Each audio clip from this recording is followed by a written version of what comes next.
अस्सलाम वालेकुम, welcome back to my channel. तो कैसे हैं आप लोग? उम्मीद करती हूँ आप ठीक ठाक होंगे, खुशबाश होंगे अपने घरों में। तो सबसे पहले मेरे सारे जो है ना बहन भाइयों को, यूट्यूब फैमिली को रमज़ान मुबारक।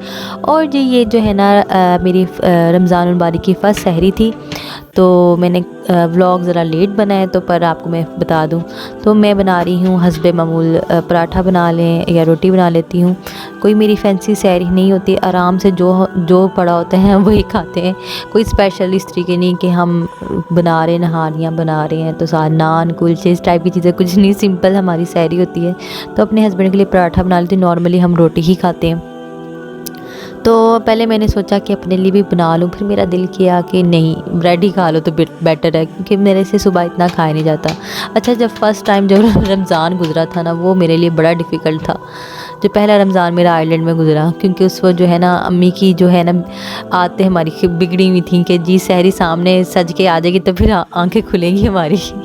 और यहाँ आके जब रिस्पॉन्सिबिलिटी पड़ी ना, तो फिर मेरे का लग पता गया कि कितने काम करने पड़ते हैं। खैर अब तो आदत पड़ गई है, पर जो है ना बड़ा याद आता है कि जो बनी बनाई जब सहरी हमारे सामने हुआ करती थी किसी ज़माने में। खैर इतना टाइम गुजर गया इस बात को भी।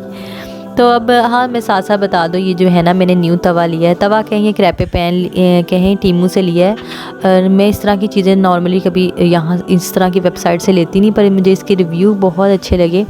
और अगर जो भी मेरी जो बाहर रहने वाली जो ख़वातीन हैं या मेरी सिस्टर्स हैं या यूट्यूब पे जो देख रहे हैं, तो ये ले सकते हैं। बहुत ही जल्दी इसने रोटी बनाता है, और स्पेशली इंडक्शन हो पे सब मसला ही रोटी का होता है। खाना वगैरह तो आराम से पक जाता है, रोटी बहुत स्लो बनती है, जिसकी वजह से ना रोटी बनाने से हम लोग हिचकिचाते हैं, और ज़्यादातर लोग जो है ना चावल वगैरह पे ही गुजारा करते हैं, मैंने आम देखा है। तो ये जो है ना बहुत जल्दी इसने रोटी बनाई, और पराठा भी उसने इतना ही फटाफट बनाया और बड़ा ही ज़बरदस्त, और वेट में भी सही है। और इसकी जो है अगर आप विड्थ कहें तो ये 28 सेंटीमीटर का है, तो मतलब बड़ी रोटी भी बन सकती है। तो अगर जो लेना चाहते हैं तो ले सकते हैं। मैंने अपना रिव्यू दे दिया है, क्योंकि मैं बड़ी दिनों से ना एक तवा ढूंढ रही थी अपने लिए। पहले मैंने लिया था टफाल का, पर वो कर्व साइड में था, प्रॉपर तवा था, पर मेरा था इंडक्शन हो, पर इसलिए वो आधी रोटी को गर्म करता था, आधी को नहीं करता था, जिसने इस वजह से मैं बड़ी देर से ना तवा हंट पे निकली हुई थी। तो जब मुझे मिल गया था अपना तवा, और जिसके बाद हमारी जो होगी है सहरी रेडी। और मैं अपने हस्बैंड को भी दी, और मेरी छोटी बेटी मेरे साथ होती है, तो नॉर्मली वो भी साथ उठ जाती है। मेरी कोशिश होती है कि वो ना उठे, पर वो उठ गई थी तो वो साथ लिटा लिया। उस वजह से मैं जो है ना, आपको ज़रा डल डल नज़र आ रहा है, तो मैं कुरान पाक भी सुबह लेके बैठी हूँ, तो वो मेरे साथ ही बैठी हुई है रूम में, हर जगह साथ साथ है। उसके बाद जी सुबह उठे हैं, और जी ये देखें जी इसके काम रेडी शेडी हो रही है। आयरलैंड में रेफरेंडम चल रहा था, तो उसके लिए वोट देना था, और ये मेरी ज़िंदगी का पहला वोटकास्ट था जो मैंने आज तक पाकिस्तान में भी नहीं दिया और ना ही आयरलैंड में। तो अब मैं बड़ी एक्साइटेड थी इस चीज़ के लिए कि अच्छा वोट देना है, रेफरेंडम कह ले।